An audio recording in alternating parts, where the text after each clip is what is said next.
नाज़रीन आदाब, अधूरे ख्वाब की इस खास पेशकश में आप सभी का खैर मकदम है। आज की कड़ी में हम बात कर रहे हैं उत्तर प्रदेश के सनती शहर कानपुर की। कानपुर शहर को किसी ज़माने में उत्तर प्रदेश का मैनचेस्टर कहा जाता था। यहाँ पर कपड़े का कारोबार पूरी दुनिया में मशहूर रहा है, साथ ही चमड़े का कारोबार भी यहाँ का निराला रहा है। मौजूदा वक्त में टेक्सटाइल की मिलें लगातार बंद हो रही हैं, साथ में चमड़े का कारोबार भी बहुत ज़्यादा धीमा हो गया है। आज की कड़ी इस बात को जानने की कोशिश करेंगे कि आखिर कानपुर में दोनों कारोबार किस तरह से चल रहे हैं, साथ ही यहाँ पर मुसलमानों के हालात कैसे हैं। पेश हमारी खास रिपोर्ट। आजादी की वक्त का कानपुर आज के दौर में काफी बदल चुका है। जैसे जैसे समय बीतता गया तो यहाँ काफी बदलाव भी होते गए। मौजूदा वक्त में आबादी तो बढ़ी है, उसी के साथ लोगों के कारोबार में तरक्की और संघर्ष भी बढ़ चुका है। एक वक्त था जब कानपुर में उद्योगों की भरमार थी, लेकिन वक्त और हालात एक जैसे नहीं होते। अब यहाँ वो बात नहीं रही जो पहले कभी हुआ करती थी। जानकार मानते हैं कि कानपुर का कपड़ा उद्योग काफी बेहतर हुआ करता था, लेकिन सरकारी दुश्वारियों के चलते एक एक करके यहाँ की टेक्सटाइल फैक्ट्रियां बंद होती चली गईं, जिसका जीता जागता उदाहरण है लाल इमली फैक्ट्री, जो अब वीरान हो चुकी है। हिंदुस्तान को आजादी मिलने से पहले ही कानपुर में चमड़े का कारोबार शुरू हो चुका था। कानपुर का चमड़े का कारोबार पूरी दुनिया में अलग तरह से मशहूर है। यहाँ पर लोग चमड़े के काम को बहुत ज़्यादा पसंद करते हैं, लेकिन मौजूदा वक्त में हालात बहुत ज़्यादा अच्छे नहीं रहे हैं। यहाँ पर लोगों के सामने कई सारी दुश्वारियाँ हैं और मुसलमान कारीगर काफ़ी परेशान हैं। औद्योगिक नगरी के रूप में विकसित कानपुर में चमड़े का कारोबार काफी बड़े पैमाने पर होता है। छोटी बड़ी यहाँ लगभग 418 फैक्ट्रियां हैं और इन फैक्ट्रियों में लगभग 4 लाख मजदूर काम कर रहे हैं। सबसे ज्यादा काम यहाँ जाजमऊ के इलाकों में चलता है। मुसलमान तो ज़्यादातर जो है लेदर गुड्स के काम से जुड़े हुए हैं, लेदर टेनरी के काम से जुड़े हुए हैं, और कुछ लोग जो है इसमें मोर देन 1000 लोग जो है डायरेक्ट जो है एक्सपोर्ट से जुड़े हुए हैं, और कम से कम 5 लाख लोगों को जो है रोज़गार जो है प्रत्यक्ष रूप से और अप्रत्यक्ष रूप से मिलता है, जिसमें कि टेनरी से जो है रोज़गार जो है मिलता है 2.5 लाख लोगों को, जिसमें हिंदू मुसलमान सारे ही लोग जुड़े हुए हैं, और आई थिंक पूरे इंडिया के लोग जुड़े हुए हैं इसमें। जैसे केमिकल इंडस्ट्री वाले भी जुड़े हुए हैं, लेदर इंडस्ट्री वाले जुड़े हुए हैं, उत्तर प्रदेश के लोग जो है यूपी के कच्चे वाले जुड़े हुए हैं, और पूरे जो है मुंबई महाराष्ट्र के भी कच्चे चमड़े वाले जुड़े हुए हैं। जानकारों के मुताबिक चमड़े का कारोबार लगभग 150 साल पुराना है, जिसे अंग्रेजों ने स्थापित किया था, जो अब इंटरनेशनल मार्केट में अपनी जबरदस्त पहचान बना चुका है। ये काम इसलिए यहाँ ज्यादा होता है क्योंकि यहाँ वो सारी चीजों की बहुतायत है जो इस उद्योग को चलाने के लिए होनी चाहिए। कानपुर में कई ऐसे इलाके हैं जहाँ छोटे बड़े कारखाने चल रहे हैं, जिसमें मुस्लिम कारीगर जूता बनाने के काम में लगा हुआ है। लेदर के काम से जुड़े बड़े व्यापारी इन कारखानों को अपना माल देते हैं, जिन्हें ये कारीगर तैयार करते हैं। ट्रेंडियों से जुड़े जानकारों का मानना है कि इतने हुनरमंद होने के बाद भी ये कारीगर इसलिए ज्यादा तरक्की नहीं कर पा रहे हैं क्योंकि इनके पास इल्म की काफी कमी है। बड़े बिजनेसमैन अपनी कंपनियों में उन्हीं को मौका देते हैं जो हुनर के साथ में पढ़े लिखे भी हों। इसी वजह से यहाँ का कारीगर ज्यादा तरक्की नहीं कर पा रहा है। कानपुर के लेदर से बनी हुई चीजों की डिमांड बहुत ज्यादा रहती है। खासतौर से यहाँ के बने जूते अब कई तरह के ब्रांड के रूप में पूरी दुनिया में मशहूर हो चुके हैं।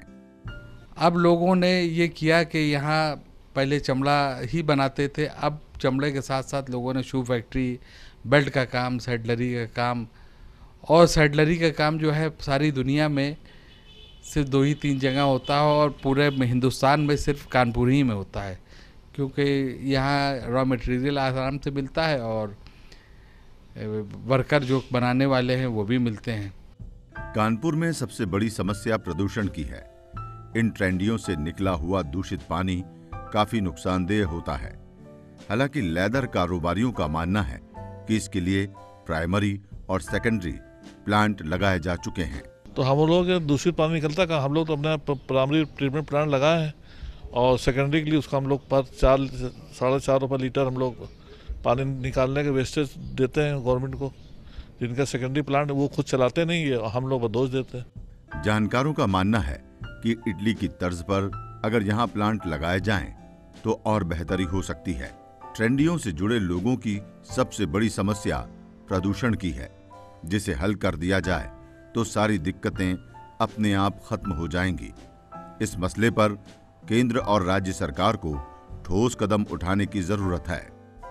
प्रॉब्लम यह है कि टेंडी वाले कहते हैं, सारे लोग कहते हैं कि पॉल्यूशन को जो है हम ख़त्म करना चाहते हैं अपनी तरफ से, जो है जैसे कि पानी को ट्रीट करके हम अपने यहाँ से भेज रहे हैं। अब आगे का काम तो गवर्नमेंट का करना है। गवर्नमेंट की जो है बॉडीज़ जो है, जैसे नगर निगम है और जो है पॉल्यूशन कंट्रोल बोर्ड वाले जो सर्च करते हैं उनको करना है। लेकिन वो लोग अपना काम सही तरीके से करते नहीं है और सारा जो है ठीकरा हमारे ऊपर फोड़ देते हैं। उस ठीकरे फोड़ने की वजह से एक्सपोर्ट का जो बिजनेस है वो बिल्कुल ख़त्म हो चुका है। हम लोग बराबर पूछते हैं कि हमारा पानी टेंडी का गंगा जी में कहाँ से जा रहा है, तो कोई आज तक हम लोगों को बताता नहीं कि टेंडी का पानी गंगा जी में कहाँ से जा रहा है, कहाँ टेंडी वाले फेंक रहे हैं। बदनाम बस करते हैं और सारे मुल्क में ही क्या सारी दुनिया में बदनाम कर दिया। हर जो मेले होते हैं सावन के महीने में या नहान जब मौका होता है तो ट्रेंडियों को बंद कर दिया जाता है इस इल्ज़ाम में कि आपका पानी ट्रेंडियों का गंगा जी में जा रहा है, जबकि हमको ये नहीं बताया जाता है कि हमारा पानी गंगा जी में कहाँ से जा रहा है। कानपुर के चमड़े के उद्योग से हर साल यहाँ के व्यापारियों को करोड़ों रुपयों का मुनाफा होता है। यहाँ का सामान पूरी दुनिया में मशहूर है, साथ ही यहाँ के ब्रांडेड चीजें दुनिया के हर कोने कोने में अलग ही पहचान रखती हैं। लेकिन यहाँ के व्यापारियों का मानना है कि उनके सामने प्रदूषण जैसी समस्या सबसे बड़ी परेशानी है। इस पर केंद्र और राज्य सरकार को मिलकर के कोई सही रास्ता निकालना होगा, तभी जाकर के चमड़ा उद्योग के लोगों को सही फायदा मिल पाएगा। प्रोग्राम में वक्त हो गया छोटे से ब्रेक का। ब्रेक के बाद हम फिर हाजिर होंगे। आप देखते रहिए अधूरे ख्वाब।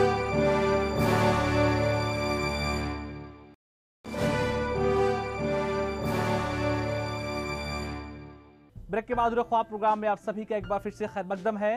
कानपुर शहर को पूरे हिंदुस्तान में सनती शहर के तौर पे जाना जाता है। यहाँ का चमड़े का कारोबार हर किसी के दिलो दिमाग में रचा बसा हुआ है, लेकिन मौजूदा वक्त में इस कारोबार के सामने कई सारी दुश्वारियां हैं और शायद यही बड़ी वजह है कि बहुत सारे ऐसे लोग भी हैं जो इस कारोबार को लगातार छोड़ते जा रहे हैं। साथ ही मौजूदा वक्त में चमड़े के कारोबार की एक्सपोर्ट की संख्या भी लगातार घट रही है। लेदर से जुड़े कारोबारियों का मानना है कि मौजूदा वक्त में सरकारी नियम कानून इतने ज्यादा बढ़ गए हैं, जिसकी वजह से ट्रेंडियों को चलाना अब आसान नहीं रहा।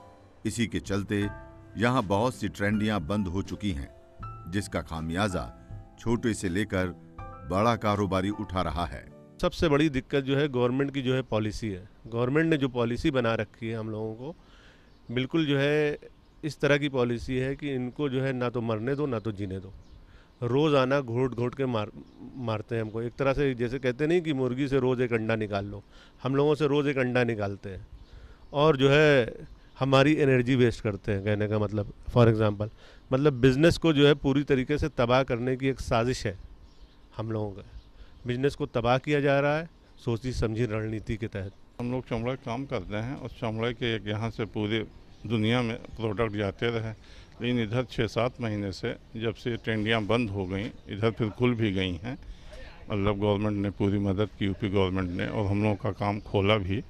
लेकिन वो जो बाहर थे वो कहीं इधर चले गए, लोग ब्राज़ील और आपके यहाँ। अब हम लोग दूसरों का काम करते थे बाई प्रोडक्ट लेके, तो अब उसमें जो है कोई यहाँ आ ही नहीं रहा। जिनके पास अपनी ट्रेंडियां हैं या फिर जो लोग पहले से इस काम में लगे हुए हैं, बस वही लोग लेदर के काम को कर रहे हैं। धीरे धीरे लोग इस काम को छोड़ते जा रहे हैं, क्योंकि उत्पादन कम होने की वजह से ट्रेंडियों के मालिकों को नुकसान पहुंच रहा है, जिसका असर ट्रेंडियों में काम करने वाले कर्मचारियों पर पड़ता है।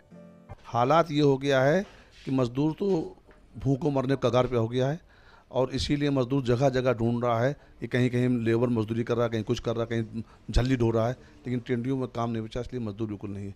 हमारा सरकार से आपके थ्रू निवेदन है आपसे कि आप सरकार से हम लोगों की मांग रखिए कि ट्रेंडियों को सुचारू रूप से चलाएं, ताकि मजदूर अपनी मजदूरी कर सके, अपने बच्चे पाल ले। मजदूरों की नज़र में ये बंद हो गई, ख़त्म हो गई साख कि वो समझते हैं पता नहीं ये इंडस्ट्री कल को बंद हो जाए, तो वो अपना पलायन कर गए यहाँ से। हमारे जो सप्लायर थे वो भी अपना पहले हमको उधार देते थे, वो समझते थे ये इंडस्ट्री चल रही है, मुनाफा कमा रहे थे।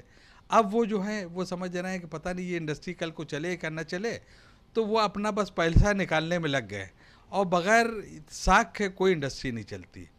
तो सरकार को साख बचाने के लिए सामने आना चाहिए। कानपुर कभी मैनचेस्टर कहलाता था, लेकिन आज हालात बिल्कुल बदले हुए हैं। जानकारों का मानना है कि पहले यहाँ के बने हुए प्रोडक्ट का एक्सपोर्ट काफी बड़े पैमाने पर होता था, लेकिन अब इतनी गिरावट आ गई है कि अब एक्सपोर्ट का प्रतिशत काफी कम हो गया है। इंटरनेशनल मार्केट डाउन है।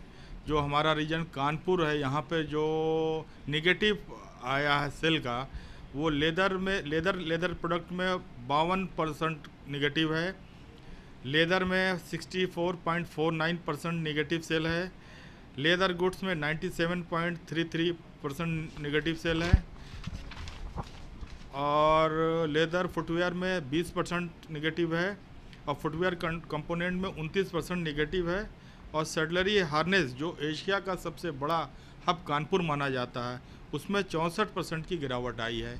हम लोगों को बिज़नेस मिल रहा था, वहाँ पर वो बिज़नेस नहीं मिल रहा। हमारी जो है गुडविल जो है ख़राब हो गई वहाँ पर। हम लोग जो है कस्टमर से, यूरोपियन कस्टमर या अमेरिकन कस्टमर या फॉरेन कस्टमर से जो है गुडविल के तहत काम होता है। वो लोग कहते हैं टाइम बीइंग जो है हमको जो है पंक्चुअल जो है हमारी डिलीवरी होनी चाहिए, टाइम पे डिलीवरी होनी चाहिए, क्वालिटी होनी चाहिए। तो वो सारी चीज़ें टाइम पर जब नहीं हो पाया तो हमारा जो है वहाँ से सारा गुडविल ख़त्म हो चुका है, कोई बिज़नेस नहीं मिल पा रहा है। आगे वो लोग सारे अंग्रेज़ ये हमसे कह रहे हैं कि जब तुम लोगों का पॉल्यूशन का ये मैटर ख़त्म हो जाए तब आप लोग बिज़नेस करने के लिए आइएगा, तब आप हमसे बिज़नेस करिएगा। बाहर के लोग जो हैं बड़े सेंसिटिव होते हैं, उन्हीं ने समझ लिया कि ट्रेंडी वाले जो हैं ये नेचुरल रिसोर्स को गंदा कर रहे हैं, तो उन्हीं ने हमारे यहाँ के लोगों को आर्डर देना बंद कर दिया। अच्छा, 100 ट्रेंडियाँ जब बंद हो गई तो उसकी वजह से ये हुआ कि सारी दुनिया अखबारों ने छापा कि साहब ट्रेंडियाँ बंद हो गई, 25% ट्रेंडियाँ बंद हो गई। अब वो हर तरफ जब खबर हुई तो अब जैसे किसी की दुकान भी अगर चल रही हो, अच्छी खासी कस्टमर चल रहे हों, और 2 महीने के लिए बंद कर दी जाए तो उसके कस्टमर टूट जाते हैं। अब नए सिरे से ट्रेंडियाँ फिर चालू हुई, अब वो लोगों को आर्डर ही नहीं मिल रहे हैं, सारी दुनिया में बदनामी हो गई। लेदर के कारोबार के अलावा कानपुर का मुसलमान दूसरी तजारतों से भी जुड़ा हुआ है, जिसमें खास तौर से बुनकरी और होजरी का कारोबार है। कानपुर में होजरी का कारोबार काफी पुराना है, लेकिन मौजूदा वक्त में इसमें आ रही दुश्वारियों की वजह से यहाँ का मुसलमान इस काम से दूरी बना रहा है। कानपुर एक सनअती शहर है जहाँ हर तरह के छोटे बड़े उद्योग चल रहे हैं। यहाँ का मुस्लिम वर्ग कई तरह के कामों में लगा हुआ है, जैसे बुनकरी और होजरी का काम। इन कुटीर उद्योगों में ये लोग काफी अरसे से जुड़े हुए हैं। होजरी का काम यहाँ बहुत बड़े पैमाने पर चल रहा है। ज्यादातर ये काम कर्नलगंज, चमनगंज आदि जगहों पर होता है। अंडरगारमेंट्स और दूसरी चीजों को लोग यहाँ तैयार करते हैं, जिसे हिंदुस्तान के कोने कोने में सप्लाई किया जाता है। आज होजरी के काम में भी काफी दुश्वारियां बढ़ गई हैं, जिसके चलते यहाँ के कारीगर और व्यापारी काफी परेशान हैं। दूसरी तरफ इन इलाकों में बिजली की काफी दिक्कतें बढ़ गई हैं, जिससे लोगों के काम और व्यापार पर काफी असर पड़ रहा है। ये तो बिजली नहीं मिल रही, और बिल जो है दूने कर दिए गए हैं। कमर्शियल बिल जो है 350 से 700 रुपये कर दिए गए हैं, और पावर के बहुत पैसे बढ़ा दिए गए हैं, इसलिए बिजली बहुत महंगी पड़ रही है हम लोगों को। वैट में कुछ थोड़ा बहुत हम लोगों की छूट हो जाए, वैट कम हो जाए, और कुछ हम लोगों को सहूलियतें दे दी जाएँ। लाइट का थोड़ा सा ऐसा सिस्टम हो जाए कि लाइट अगर हमको कायदे से मिले तो हमारा प्रोडक्शन निकलेगा, तो कारोबार अपने आप बढ़ जाएगा। पिछले 1 साल में कोई भी जिसने माल स्टॉक किया या धागे से लेके मैन्युफैक्चरिंग, पूरा कंसर्न जो है इस समय बिल्कुल अगर आप देख लेते हैं तो नीचे स्तर पे आ चुका है। रीज़न उसके पीछे ये है कि पिछले 1 साल में रेट किसी भी आइटम के बढ़ने के बजाय घटे हैं। जो लोगों की कॉस्टिंग है, कॉस्टिंग से भी नीचे आके लोगों को माल निकालने के लिए, अपनी कैपिटलाइजेशन कवर करने के लिए उन्होंने अपने आप को नीचे पे लाके, उन्होंने कॉस्टिंग से भी नीचे लाके माल को बेचा है। तो और आगे अगर अगर हम लोग देखते हैं, एक्सपर्ट्स की जो है हम लोग अगर एडवाइस देखते हैं, तो अगले साल 2 साल में भी हौजरी ट्रेड ऐसा ही रहेगा और इसमें कुछ भी सुधार नज़र नहीं आते हैं। उस हौजरी की स्कीम तो है ही नहीं, कोई स्कीम नहीं है। अच्छा, दूसरी बात यह है, उसमें जो है इतने टैक्स लागू हो जाते हैं। माल कहीं जो है सही बिल भी है, वो भी पकड़ा गया तो उसमें भी पैसे देना पड़ता है। अब उसमें बचना बड़ा मुश्किल होता है। कानपुर के छोटे और बड़े कारोबारी इस बात को साफ तौर से मानते हैं कि सरकारी कानून के नाते उनके सामने बहुत सारी परेशानियां खड़ी हो रही हैं और शायद यही बड़ी वजह है कि बहुत सारे कारोबारी काम को छोड़ना ज्यादा बेहतर समझ रहे हैं। सरकार को चाहिए कि बेहतर रोड मैप तैयार करके इन लोगों की परेशानियों का हल निकाले ताकि कानपुर में एक बार फिर से खुशहाली आ सके। प्रोग्राम में वक्त हो गया एक और छोटे से ब्रेक का। ब्रेक के बाद हम फिर हाजिर होंगे। आप देखते रहिए अधूरे ख्वाब।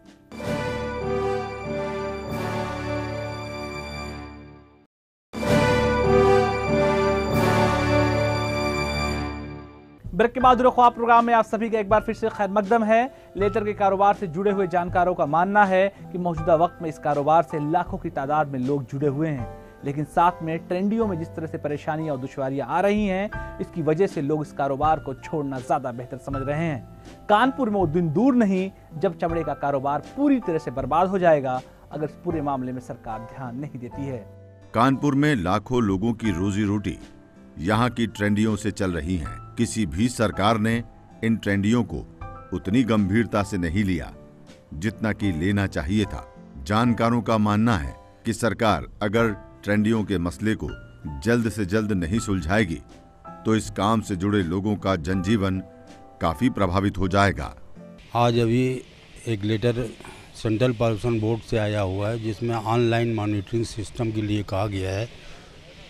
वो मशीन इतनी कॉस्टली है, 18 लाख रुपए की मशीन है, प्लस 18 लाख रुपए जो है बैंक सिक्योरिटी देना है, जबकि हम लोगों के पास इतना कैपिटल भी नहीं है। कोई 2 लाख 4 लाख 10 लाख 5 लाख रुपए लगा के अपना कारोबार कर रहा है, जिसकी हैसियत 10-5 लाख रुपए की हो, कैपिटल हो, वो 30 लाख रुपए और 30-40 लाख रुपए कहाँ से लाएगा? उसके पास रास्ता एक ही है। अब तो हम लोग तो ये सोच रहे हैं कि हम लोगों का भविष्य खतरे में है, वजूद ख़त्म होने वाला है। ये लोग ऐसे करते रहे तो जो भी जाजमों की टेंडी है सब खत्म हो जाएंगी, ये लोग बंद करा देंगे। चमड़ा कारोबार में प्रदूषण की वजह से कई तरह के प्रतिबंध लगे हुए हैं, जिससे छोटे व्यवसायियों को चमड़ा समय से उपलब्ध नहीं हो पा रहा है। इससे इनका काम काफी समय तक बाधित रहता है। सरकारी अनदेखी की वजह से कानपुर में दुश्वारियां और परेशानियां लोगों के सामने बढ़ती जा रही है। वो दिन दूर नहीं जब लोग अपना अपना कारोबार पूरी तरह से बंद कर देंगे। साथ ही सरकार बहुत सारी योजनाएं और स्कीमें भी चलाती है, लेकिन लोगों के पास ये पूरी योजना सही तरीके से नहीं पहुंच पाती है। सरकार को चाहिए कि योजनाओं का सही तरीके से प्रचार प्रसार करे ताकि इसका सीधा फायदा यहाँ के गरीब कारोबारी उठा सकें। कानपुर में चलने वाले यहाँ के तमाम कामों में अगर नुकसान होता है तो यहाँ के छोटे बड़े कारीगर और व्यापारी प्रभावित होते हैं, जिसकी भरपाई नहीं हो पाती है। हालांकि सरकार की इन उद्योगों के लिए काफी स्कीमें और योजनाएं होती हैं, लेकिन इसका फायदा यहाँ जरूरतमंद लोग बहुत कम ही उठा पाते हैं। सरकार को चाहिए कि अपनी योजनाओं का अच्छे तरीके से प्रचार प्रसार करवाए, तभी बेहतर नतीजे सामने आ सकेंगे। सहूलियतें ये चाहते हैं कि हम लोग काम में किसी किस्म का मतलब वो परेशानी ना, रोड़ा ना अटकाया जाए, और जो भी स्कीम है गवर्नमेंट की हम लोग उसको करने तैयार हैं, लेकिन उसके जो चार्जेस वो ले लीजिए हम लोगों से। जैसे ट्रीटमेंट प्लांट है, सेकेंडरी हो या जो बड़ा वो सब ये बना ले, हम लोग से बिजली के बिल का चार्जेस लें, ये चाहते हैं हम लोग। और काम करने बार बार छापे मारते हैं, रोज टेंडिया सील करते हैं, काम 6-6 महीने कर नहीं पाते, फिर बंद हो रहा, फिर खुल रहा, ये हो रहा तमाशेबाजी। इतना एक्सपोर्ट कानपुर से बाहर आता है, बाहर की फॉरेन करेंसी आती है, उसके बाद भी हिंदुस्तान के अंदर उत्तर प्रदेश के अंदर मेरा ख्याल सबसे ज़्यादा फॉरेन करेंसी देने वाला जाजमऊ कानपुर शहर है, वो देता है। उसके बाद भी ना केंद्र की ना उत्तर प्रदेश सरकार की नज़र नहीं आती है कि यहाँ काम दे ताकि मजदूरों को काम मिले। एक तरफ तो बात करते हैं कि मजदूर किसान खुशहाल रहे, लेकिन दूसरी तरफ बात नहीं करते, किसान को काम नहीं देते, मजदूरों को काम नहीं देते हैं। सरकार से यही सहूलियतें चाहते हैं कि जो रोज़ का ये है कि भाई अपग्रेड कर दिया जाए लोशन प्लांट, और जो ये परेशानी रोज़ की हर महीने आ रहे हैं ये ख़त्म हो जाए। वक्त और हालात बदलते देर नहीं लगती। आज भी सरकार चाहे तो यहाँ के बंद पड़े उद्योगों को फिर से चालू करा सकती है। कानपुर का विकास और भी बेहतर ढंग से किया जा सकता है, लेकिन इसके लिए सरकार को बेहतर नीति बनाने की जरूरत है। इसी के साथ यहाँ सबसे बड़ी समस्या प्रदूषण की आ रही है। जिसे जल्द से जल्द हल किया जाए, तभी कानपुर की और बेहतर तरक्की हो सकेगी। इसके लिए केंद्र और राज्य सरकार को मिलकर कोई बेहतर उपाय तलाशने होंगे। कानपुर में ना उद्योगों की कमी है, ना टैलेंट की कमी है। जरूरत सिर्फ इस बात की है कि शहर पर सरकार की नजर चली जाए। सरकार हमेशा दावा तो जरूर करती है, लेकिन कानपुर के लिए कुछ ज्यादा बेहतर नहीं हो पाता है। यहाँ के लोगों का मानना है कि कानपुर शहर की दूरी राजधानी लखनऊ से बहुत ज्यादा नहीं है और शायद इसीलिए कानपुर को ज्यादा बेहतर करना ज्यादा ही आसान है। साथ ही यहाँ के लोगों के सामने प्रदूषण एक बड़ी परेशानी है और केंद्र और राज्य सरकार मिलकर अगर इस परेशानी को हल कर लेती है तो कानपुर शहर के लोगों के साथ साथ यहाँ के मुसलमानों के अधूरे ख्वाब भी पूरे हो जाएंगे। आज के लिए बस इतना ही। हमें हमारी पूरी टीम को दी इजाजत। अगले हफ्ते मुलाकात होगी मुसलमानों से जुड़े हुए किसी और मुद्दे के साथ।